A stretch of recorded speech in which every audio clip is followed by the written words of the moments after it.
جوان نے پوچھا خوف الہی کی علامت کیا ہے؟ خوف الہی کی علامت کیا ہے؟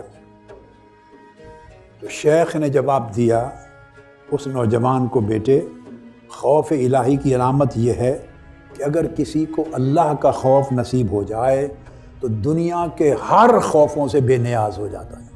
یہ علامت ہے، آپ سمجھ لیں تو صرف وہ اللہ ہی کے خوف میں جم جاتا ہے۔